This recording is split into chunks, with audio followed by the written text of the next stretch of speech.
Hey friends, Jennifer here with Moreau Family Farm. I'm so sorry that I haven't been on lately. We've had a lot going on. Me and the kids went to Florida for a 2-week vacation, and my husband stayed home with the animals, so he was not able to go, unfortunately. But we've been back now for about a week, maybe a little over a week. And there's a couple things that's going on here. We've been doing some, instead of spring cleaning, we've been doing some summer cleaning, so getting a lot of stuff done, just stuff inside the house and in our garage and stuff like that.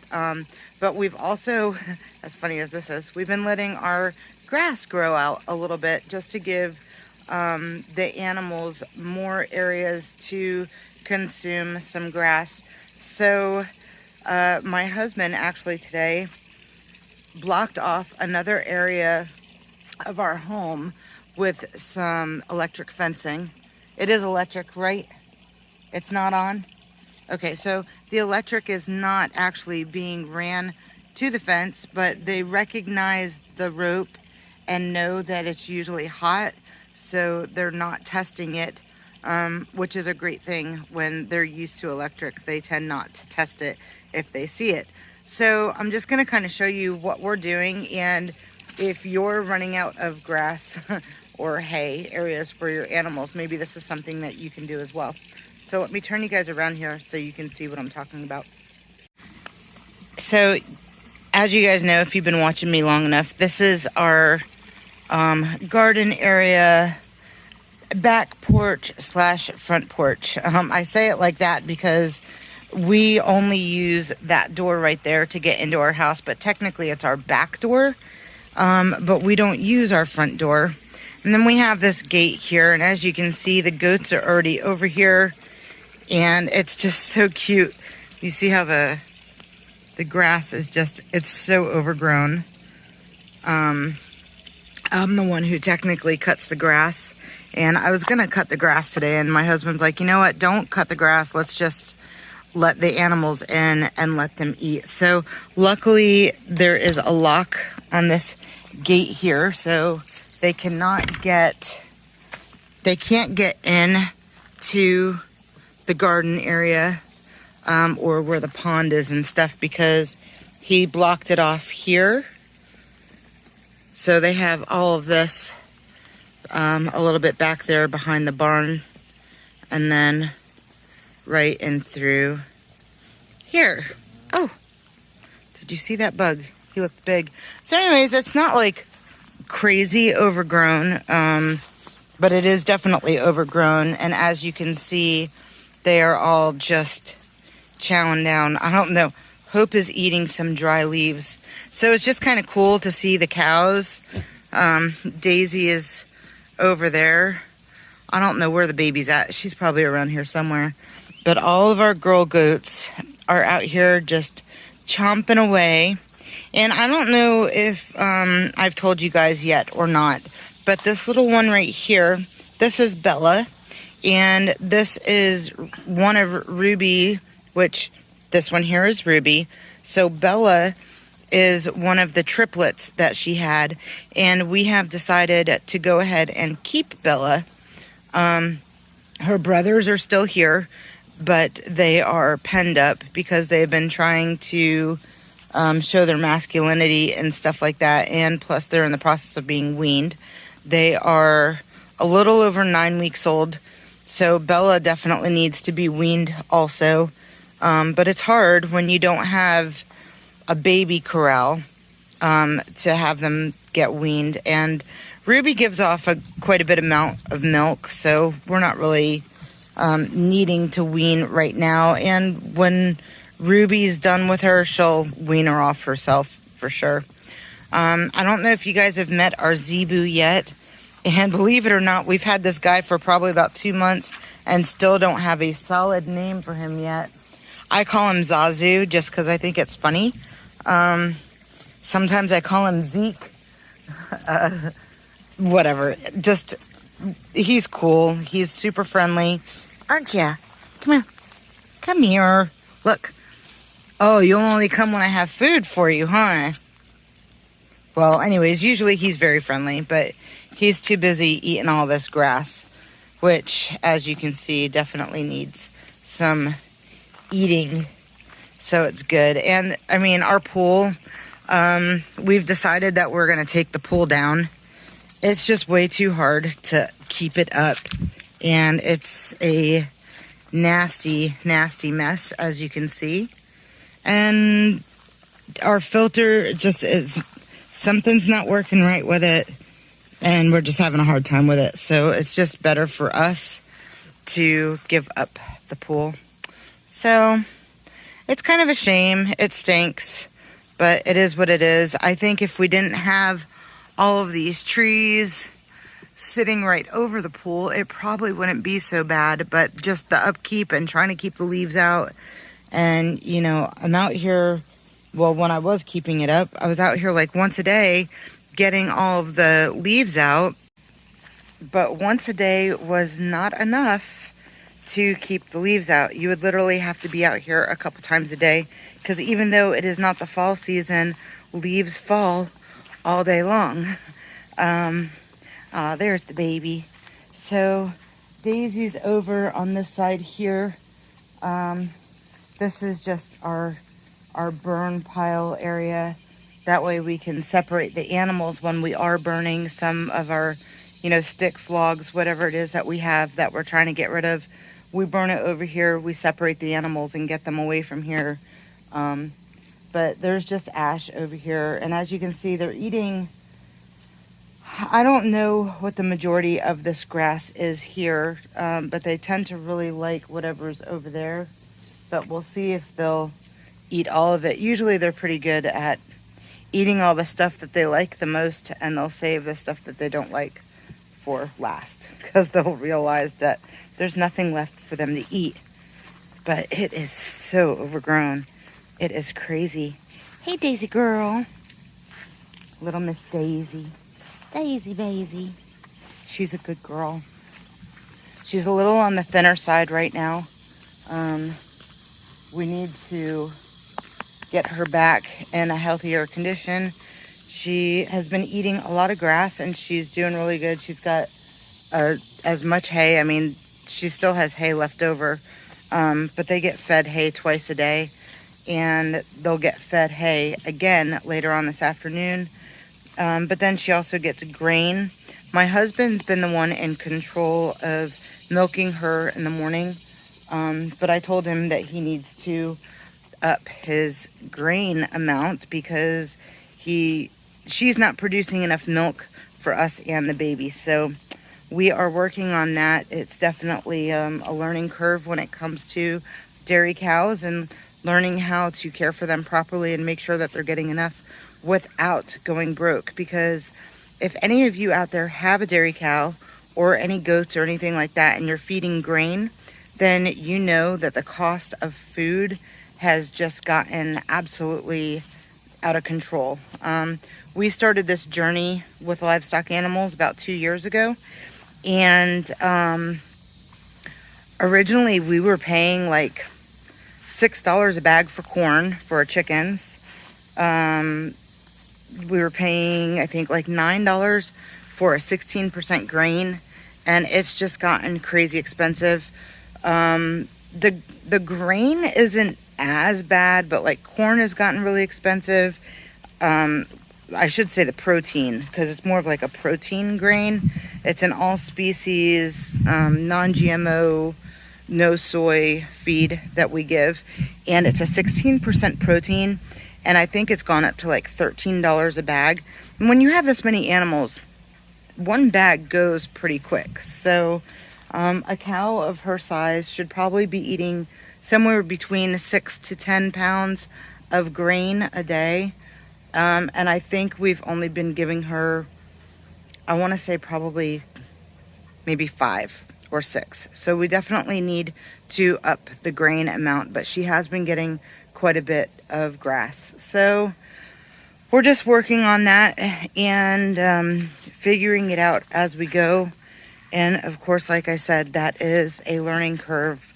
But we have a lot of mouths to feed, and with the cost going up, it's just sometimes a little bit of a struggle to keep that up. Now we have downsized a little bit, or we are in the process of downsizing.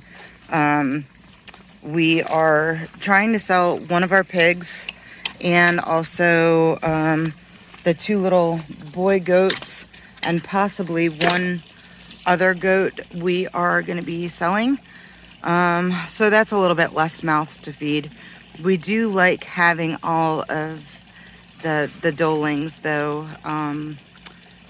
I enjoy that. And this guy here, our Zebu, Zazu, he really doesn't eat a whole lot. He's about the size, a little bigger than a Great Dane. So he's not a huge food bill.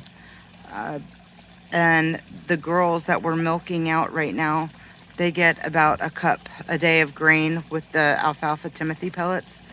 So, you know, it's just, we have one, I know, I have lost track. We have 1, 2, 3, 4, 5. Is that it? Yeah, we have 5 girls that are actually getting grain. I think the little one, Bella, that's little Bella over there, the black and tan one, she is also getting grain, but she doesn't get that much. So for right now, as far as cows go, oh, and that's another update, we do not have Duchess anymore.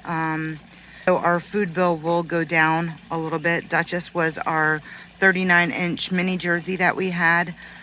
We were having an issue with AIing her and getting her pregnant, and because we have Daisy and her daughter Abby, we thought it would just be easier to give her off to a better home, somebody who might have a bull and be able to get her pregnant easier. Duchess went to a house that has a bull. She will be easier to get pregnant that way. I just think that either something is up with the semen straws, because I heard lately that it's been hard to artificially inseminate for some reason. So I don't know if it's the way that they're extracting the semen from the cows or the storage, or something's going on. But definitely having a bull would make it easier to impregnate any cow. Obviously, the natural way is the best way. Now our bull that we have here, we got him originally to breed Duchess, but we have something going on that we're just trying to downsize a little bit. Something that we're planning for the future, and you guys will know as soon as we know, and I'll keep you guys updated on that. But I'm not really going to talk too much about it until I know for sure what's going on, and we probably won't know for a while. So it's nothing that's happening right now, but we're just trying to plan for the future. So we're still not even sure if we're going to end up keeping our bull, but we do have a couple of semen straws left of the Jersey straws that we had. And because Daisy is just recently, you know, out of calving, it's easier to get them pregnant with AI when they've just recently had a calf. So hopefully it'll take on her. Now, as far as Duchess goes, it's been like probably 2 years or so before getting her AI'd. We did not have her when she had calved. So definitely having a bull, it might take a little bit longer than AI, but she should be able to get pregnant. So that's the plan for that, and hopefully that all works out. And if not, it's nothing that we can control anyways. It's just the way that nature had intended it. But sometimes that's just the way things work. You can't always do everything the way that you want it to be done.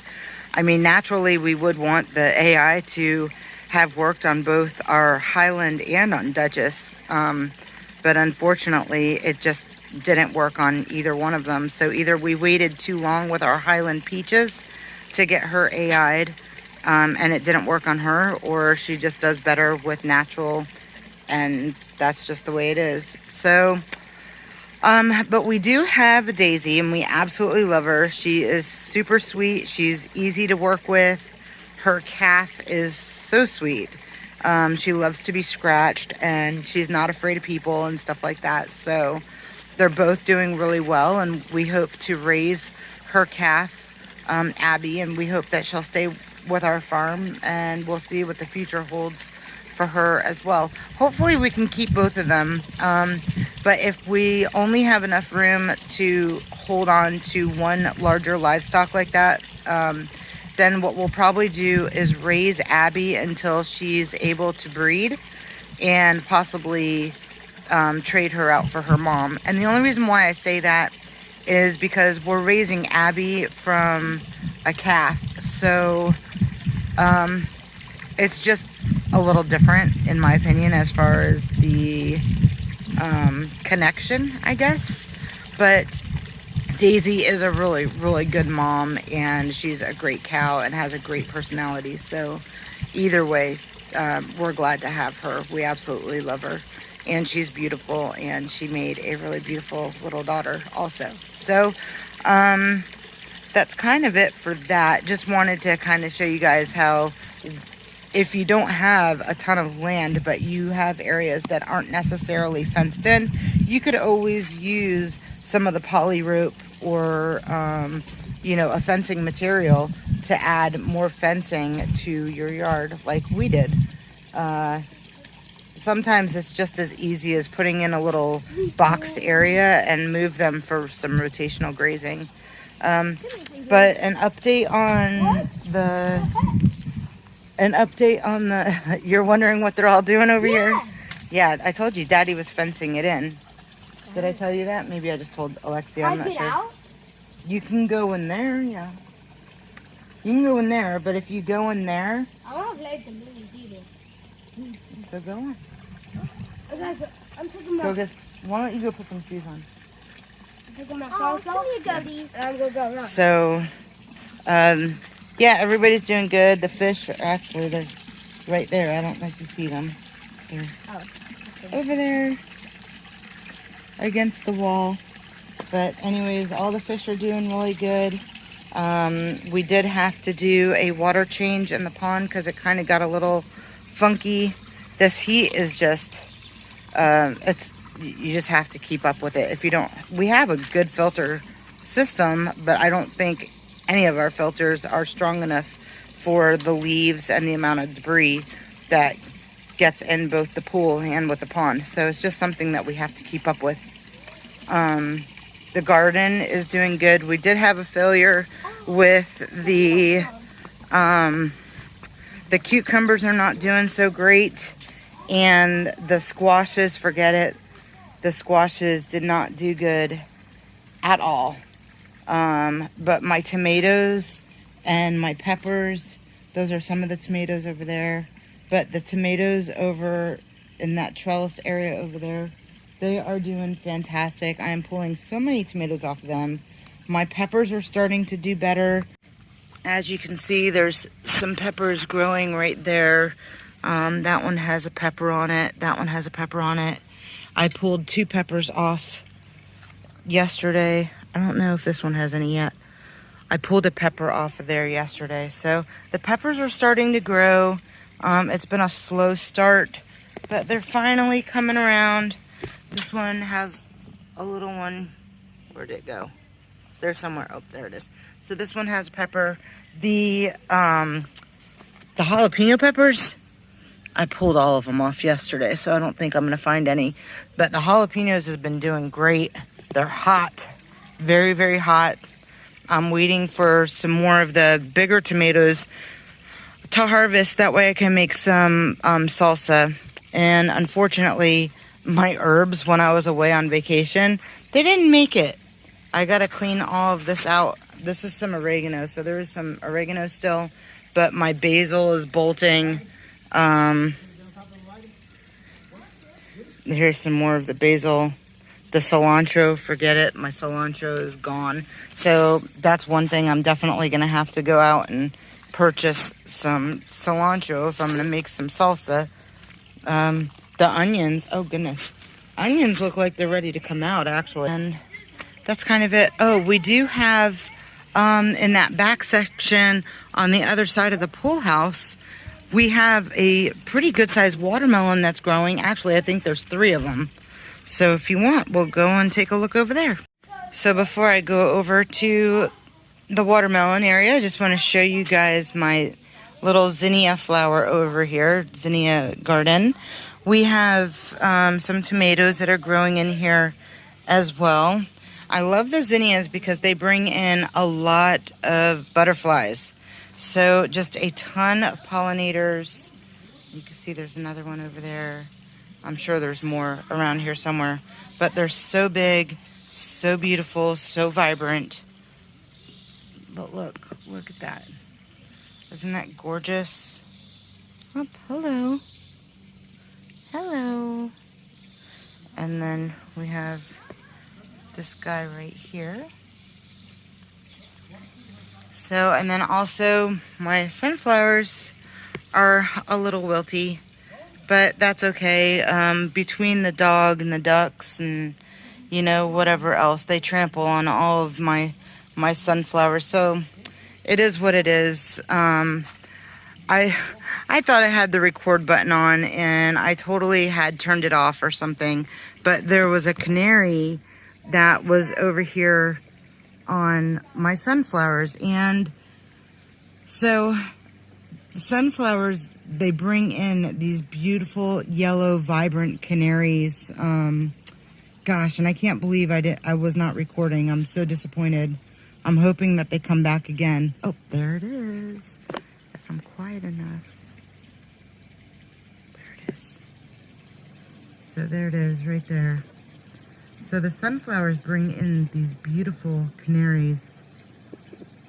I think it's a canary. I mean, I don't know. I'm assuming it's a canary because it's yellow, but I could definitely be wrong. But we've been getting them in an abundance this year, and I haven't seen them since the first year that we had moved in here. So it's really nice to see the canaries. They do eat the seeds, and the reason why we were growing these sunflowers was because we wanted the seeds for our goats and chickens and stuff like that. But because I don't mind these